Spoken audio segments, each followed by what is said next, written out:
Welcome to episode 499 of the Selling Your Screenplay podcast. I'm Ashley Scott Meyers, screenwriter and blogger over at sellingyourscreenplay.com. Today I am interviewing writer-director Anthony DiBlasi, who just did a horror film called Malum, which is based on another film he did a few years ago. So we talked through all of that, the original film, and then how he was able to remake it into a larger production. He got his start working for Clive Barker years ago and eventually was able to work his way up to directing. So we talked through that transition a little bit as well. So stay tuned for that interview. If you find this episode valuable, please help me out by giving me a review in iTunes or leaving a comment on YouTube or retweeting the podcast on Twitter or liking or sharing it on Facebook. These social media shares really do help spread word about the podcast, so they're very much appreciated. Any websites or links that I mention in the podcast can be found on my blog in the show notes. I also publish a transcript with every episode in case you'd rather read the show or look at something later on. You can find all the podcast show notes at www.sellingyourscreenplay.com/podcast, and then just look for episode number 499. If you want my free guide, How to Sell a Screenplay in 5 Weeks, you can pick that up by going to sellingyourscreenplay.com/guide. It's completely free. You just put in your email address and I'll send you a new lesson once per week for 5 weeks, along with a bunch of bonus lessons. I teach the whole process of how to sell your screenplay in that guide. I'll teach you how to write a professional logline and career letter and how to find agents, managers, and producers who are looking for material. Really is everything you need to know to sell your screenplay. Just go to sellingyourscreenplay.com/guide. So just a quick few words about what I've been working on. Obviously, the contest and the film festival have been keeping me very busy lately. By the time this episode airs, the festival schedule and website should be live, so please do check those out. It's just www.sixfigurefilmfestival.com. No spaces, all lowercase, just sixfigurefilmfestival.com. And if you're going to be in Los Angeles, October 6th to October 8th, definitely consider checking it out. We're in the Look Dine-In Cinema this year in Glendale. It's a fantastic venue, so I'm just really excited to show all the films there.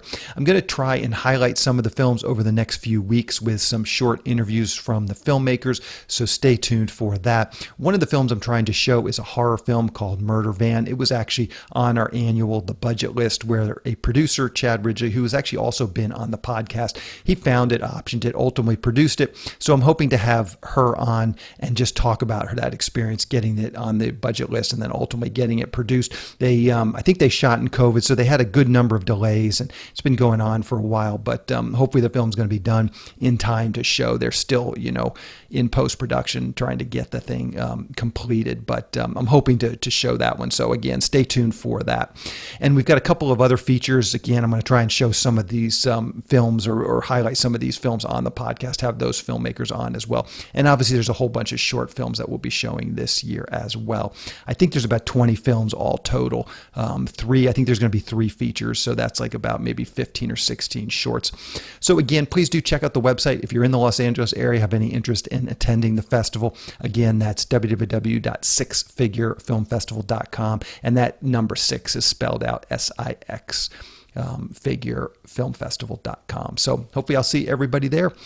Those are the things I've been working on. Now let's get into the main segment. Today I am interviewing writer-director Anthony DiBlasi. Here is the interview. Welcome, Anthony, to the Selling Your Screenplay podcast. I really appreciate you coming on the show with me today. Thanks for having me.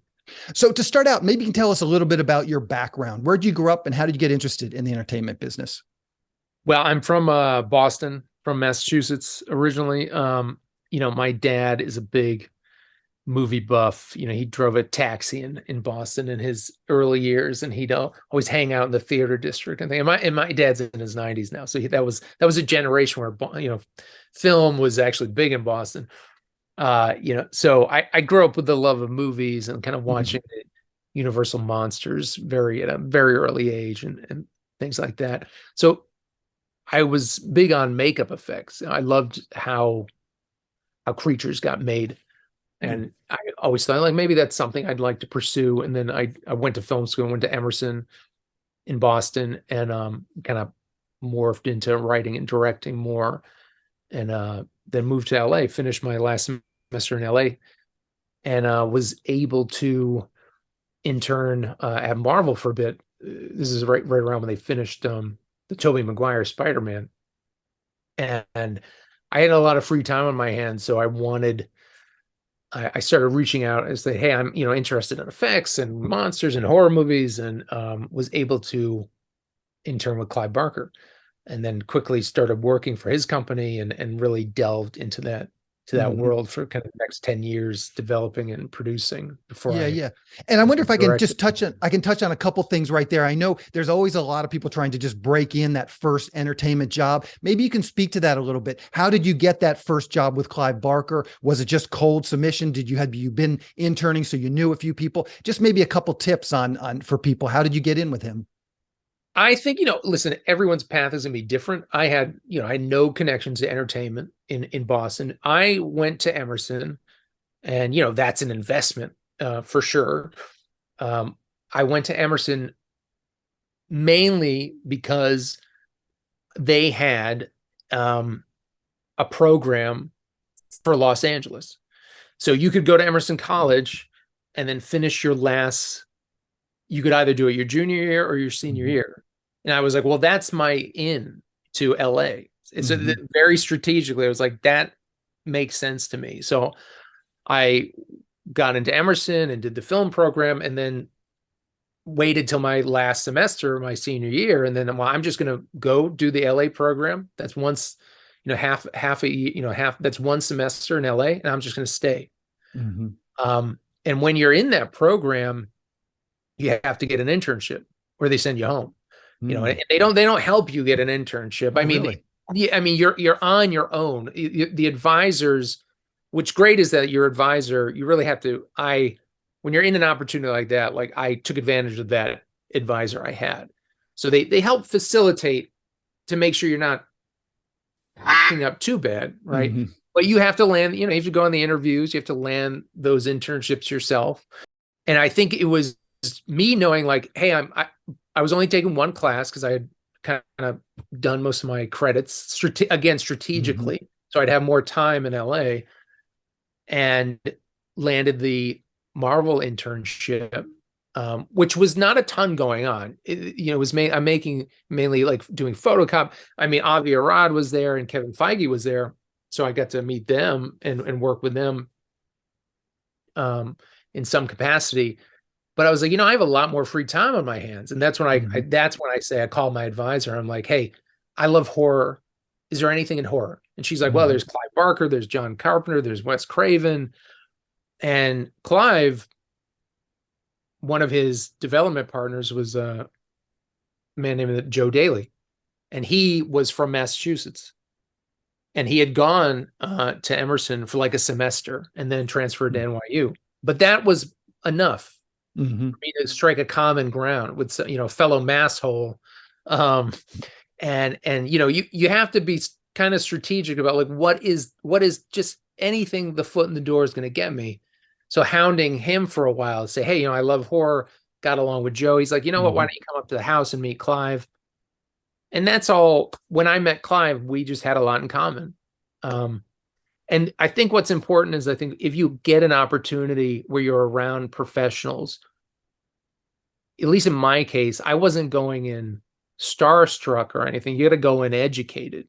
You got to Mhm. go like, what are these people? What are their likes? Do I have common ground with them? Don't just come in and, when I met Clive, I had never read any of his books. I was a Mm. fan of his movies, Mhm. Hellraiser and Candyman, and Nightbreed, but I had never read any of his novels. So I think we just had a common ground. We both loved comic books. We both love games. It's just that was my in. And Mhm. when you're there, you just have to make the most out of it. You have to go that extra mile. Mhm. You just have to make yourself as useful as possible. And and the first I had written in college, but I don't think I ever completed a whole screenplay by the time I graduated. When you're writing, when you're young like that, it seems like, oh my God, like 120 pages. That's a lot. Mhm. So I took one of Clive's novels called The Thief of Always, one of my favorite of his, because when I got there, I just started reading everything of his, just consuming all of his books. And The Thief of Always, I loved. It was more of a young adult novel, and he'd always complain like no one ever adapted it properly. So I was like, well, you know what? I'm just gonna in my, at night when I get home, I'm just gonna start adapting Thief of Always as faithfully as I could to the book.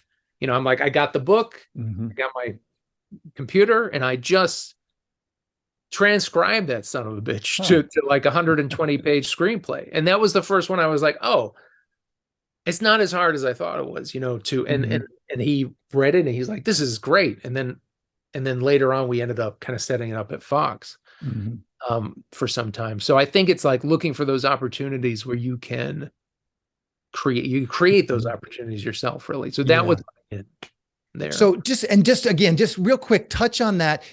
There's always that moment where you're sort of the low man on the totem pole, but how do you let the people ahead of you know without being pushy or, overstepping your bounds that, hey, yes, I'm a PA now, but I'm really looking to write and direct. Do you just tell people casually? And then once you had written this script, like, how did you approach Clive? Hey, by the way, you adapted one of your books in my spare time. Here's the script. How do you sort of broach that and go from being a PA to someone that they actually see as a writer?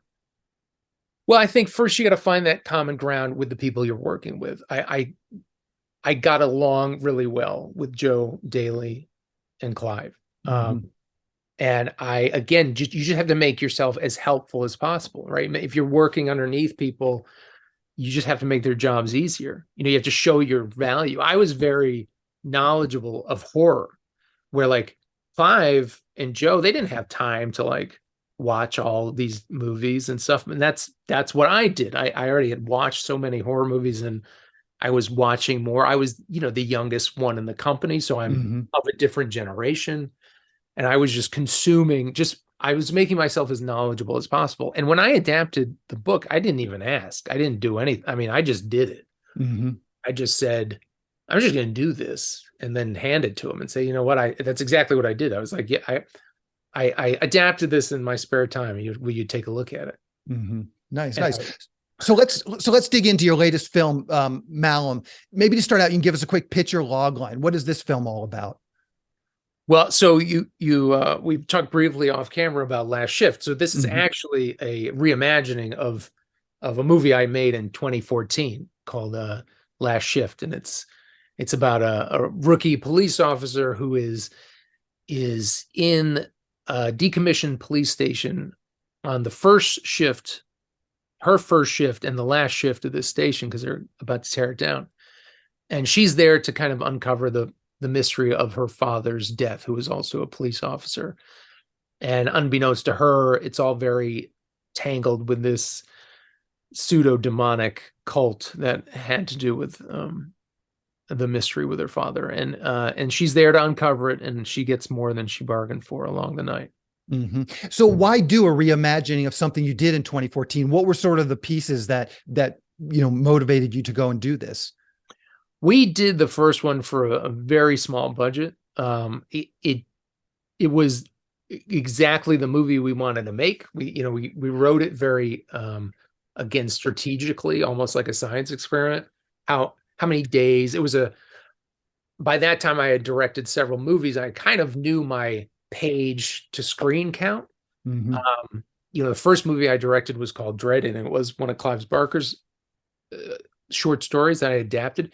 This is about 120 page script, and my first cut of the movie was over 3 hours.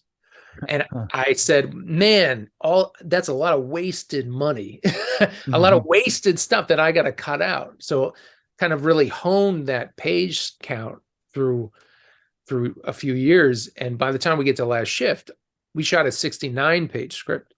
And because it was horror and I know the timing, that's how we saved money. That's how we were able to be like, okay, we have a tiny budget, but how do we make the most out of it? It's because we shot a 69 page script, and it ended up being a 90 minute movie. When the Welcome Villain guys kind of approached me, Last Shift did pretty well for an indie release, and Magnolia released it. It didn't do any kind of theatrical. It was all streaming, and it went to Netflix for, it got a fan base, and they were like, we love that movie. What do you think about revisiting this world?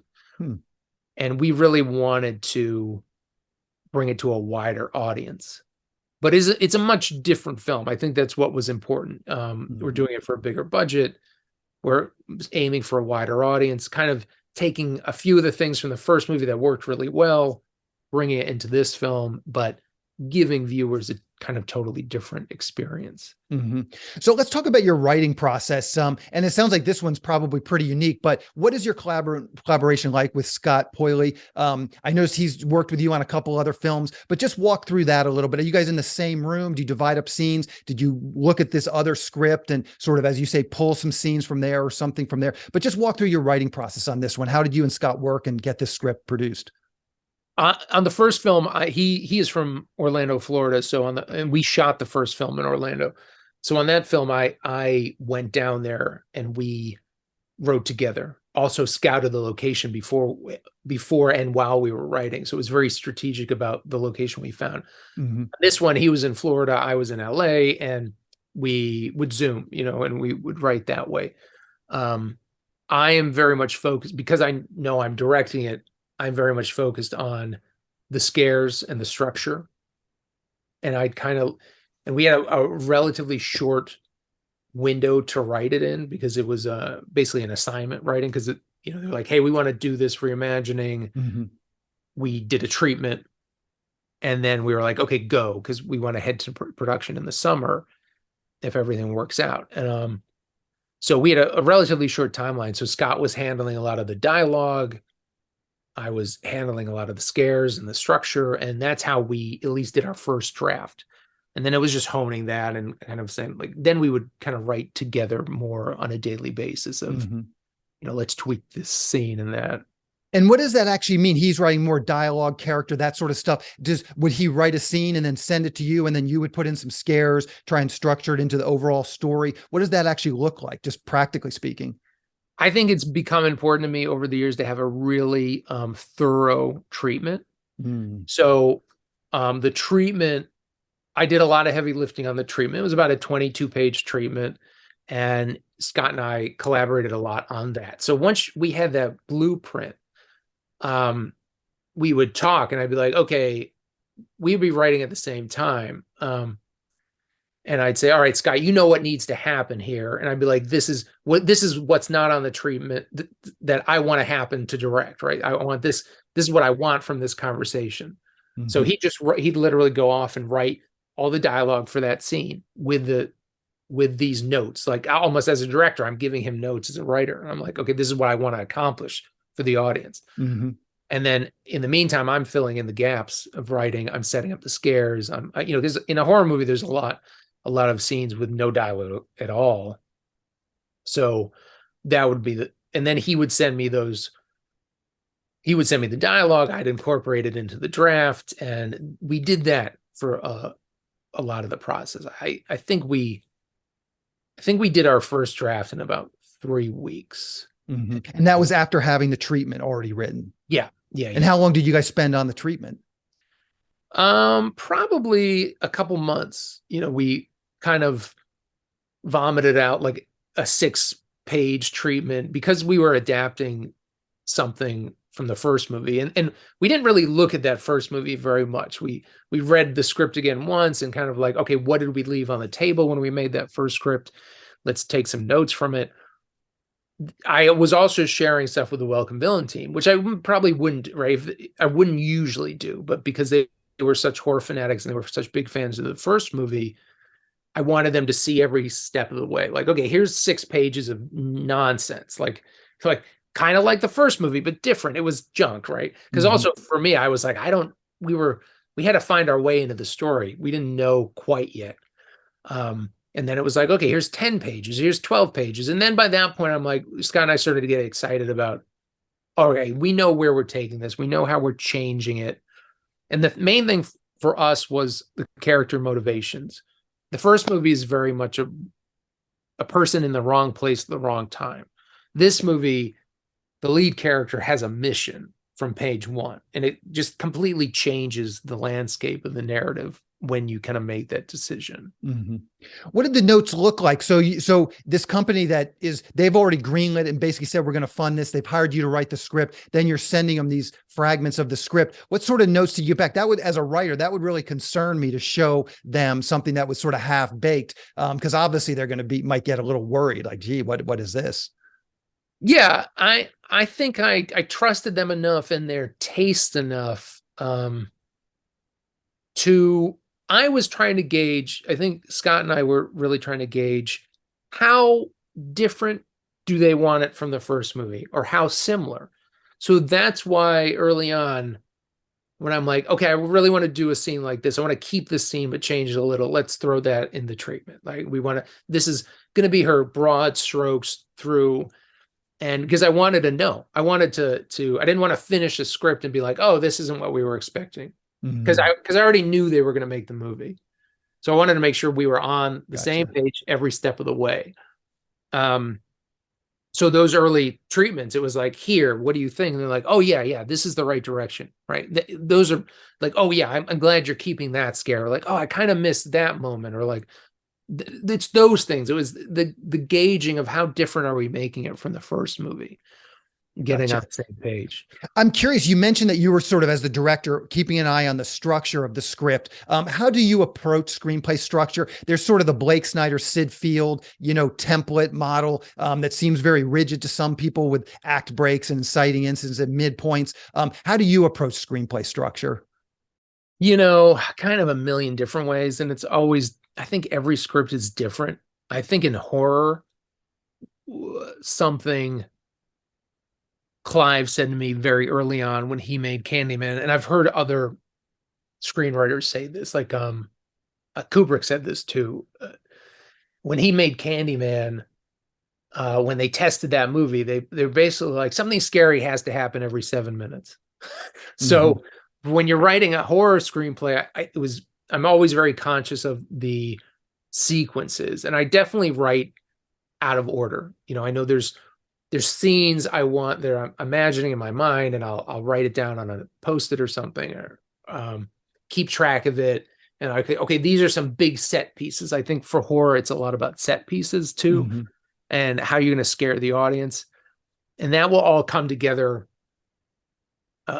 kind of slowly. I think that's why the treatment process probably takes like 2 months, is getting all the detail of like, now how does a structure support that? I always want to make sure plot is making sense. Like, I don't, and to give an example, and this is not, like certain Halloween, like the reimagining of Halloween, right? The new one. Excellent filmmaker, David Gordon Green, made that movie, but he hadn't done a lot of horror. And I had wondered, if you watch that Halloween movie, you'll see like the character of Michael Myers, he'll just show up places with the main cast oftentimes over and over again. Now, that may be a byproduct, have nothing to do with the script. It may be a byproduct of editing. But as someone who loves horror, that drives me nuts, because I'm like, well, why is that happening? Why is he here? And I think a lot of times people kind of take that for granted when you're playing to a horror audience. You're like, well, all I have to do is scare them. Things don't have to make sense. And I'm really a stickler for things making sense when I write. You mentioned too, this idea of a scare every 7 pages or 7 minutes. Are there some other genre requirements that similar to that? Like, for instance, your protagonist is a female. Do you want a horror movie? Is there some distributors or some producers say, yeah, we want a female protagonist, a damsel in distress? Just, are there some other genre requirements that go along that are similar to this, a scare every 7 minutes? I think that comes to personal taste, probably. I mean, I do think in general, horror films with a female protagonist tend to do better, or tend to affect an audience more. And that's not always, the case. I mean, when I made Dread, that had a male protagonist and a male antagonist. So it wasn't, I think every story is a little bit different. But I knew, because we had already made a movie, we wanted to stick with certain parameters for this. But the Welcome Villain guys were very supportive and kind of like, well, what is your vision for this? What do you guys want to do? How do you want to scare people? And, how do you want to shock people? I Mm-hmm. think we had talked about a couple movies early on, like the Sinister, which I love. I think Sinister's a really good mystery horror film. And then the Evil Dead remake was something that we really liked in its how it handled scares and gore. And those were kind of two movies we talked about a lot while making Malum. Mm-hmm. So just as someone who's really, really, really into the horror genre, just can you give some sort of general tips to people that want to write in this genre? Are there things that you see writers do really well? And on the flip side of that, are there things that you see writers not do so well in horror? I think, probably horror and comedy are very similar in the sense that how do you make sure you're scaring a reader? How are you setting that tone on the page? And I think it has to be less of a blueprint when you're writing horror. I think you have to find a rhythm on the page that's going to make someone reading it feel like, oh, this is creeping me out. Why is this creeping me out? Kind of like, I think so almost in a sense, because I think I consumed so much of Clive's content because he was a novelist. I think reading horror novels is a good way in to writing horror screenplays, because a novelist like King or Clive, they need to scare their reader on the page. That's their whole objective. Yeah. So if you can scare your reader on the page, then you're doing a good job. And I also think with horror, you just need to push the limits. You need to push boundaries. Mm-hmm. You need to attempt to give people something they haven't seen before, but also hit familiar ground. You want to make sure you're scaring people if that's your intention. There's lots of different kinds of horror movies, and I've made horror movies that aren't scary intentionally. Like a film I did, Extremity, isn't necessarily a scary movie. It's a psychological movie. But it's still horror because there's horrific things happening in it. So once you know what kind of horror movie you want to make, find like, okay, these are the beacons, right? This is my lighthouse. And then follow that path. Watch those movies. So how did they scare people visually? And then read novels, because that's gonna tell you how to really scare people on a page. Yeah, those are fantastic tips. So I always like to just wrap up the interview by asking the guests if there's anything they've seen recently on HBO, Netflix, Hulu that you think a mostly screenwriting audience could get some value out of watching. Just some really great writing out there. I mean, I would recommend Andor. I think Disney burned some bridges with some of their other Star Wars content, and Andor was just fabulous. I thought it was such a well told story, and there's just another season coming out. I think that's some of the best television I've seen in a long time. Okay. And not what you would expect from a Star Wars franchise. Perfect. That's a great tip. How can people see Malum? Do you know what the release schedule is going to be like for it? It came out on the 31st, so it's kind of doing a limited theatrical right now. That may open up to more theaters this week. So you can see it in theaters now in the big cities, and then we're doing streaming, which I'm not sure. We'll do hard copy, Blu-ray, DVD, streaming. I'm not sure on those release dates yet. Perfect. And what's the best way for people to keep up with what you're doing? Twitter, Facebook, Instagram, anything you're comfortable sharing, I will round up and put in the show notes for people to click over. Hit me up on Instagram. I'm mainly on, which is ant_underscore DiBlasi. Anyone's got any questions, I'll get back to you on DM. Go ahead. I'm down to answer questions. Okay. Got you. That's very generous. So, well, perfect. Anthony, I really appreciate you coming on, talking with me today. Good luck with this film, and good luck with all your future films as well. Thank you very much. Thank you. We'll talk to you later. Okay. Bye. A quick plug for the SYS Screenwriting Analysis Service. It's a really economical way to get a high-quality professional evaluation on your screenplay. When you buy our 3-pack, you get evaluations at just $67 per script for feature films and just $55 for teleplays. All the readers have professional experience reading for studios, production companies, contests, and agencies. You can read a short bio on each reader on our website, and you can pick the reader who you think is the best fit for your script. Turnaround time is usually just a few days, but rarely more than a week. The readers will evaluate your script on 6 key factors: concept, character, structure, marketability, tone, and overall craft, which includes formatting, spelling, and grammar. Every script will get a grade of pass, consider, or recommend, which should help you roughly understand where your script might rank if you were to submit it to a production company or agency. We can provide an analysis on features or television scripts. We also do proofreading without any analysis. We will also look at a treatment or outline and give you the same analysis on it. So if you're looking to vet some of your project ideas, this is a great way to do it. We will also write your logline and synopsis for you. You can add this logline and synopsis writing service to an analysis, or you can simply purchase this service as a standalone product. As a bonus, if your screenplay gets a recommend or a consider from one of our readers, you get to list the screenplay in the SYS Select database, which is a database for producers to find screenplays and a big part of our SYS Select program. Producers are in the database searching for material on a daily basis, so it's another great way to get your material in front of them. As a further bonus, if your script gets a recommend from one of our readers, your screenplay will get included in our monthly Best Of newsletter. Each month we send out a newsletter that highlights the best screenplays that have come through our script analysis service. This is a monthly newsletter that goes out to our list of over 400 producers who are actively looking for material. So again, this is another great way to get your material out there. So if you want a professional evaluation of your screenplay at a very reasonable price, check out www.sellingyourscreenplay.com/consultants. Again, that's sellingyourscreenplay.com/consultants.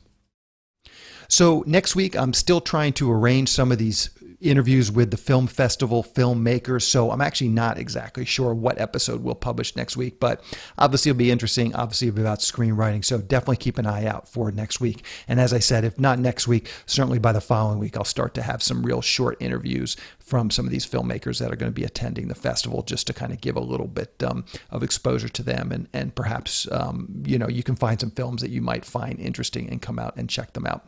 Anyways, keep an eye out for that episode next week. That's the show. Thank you for listening.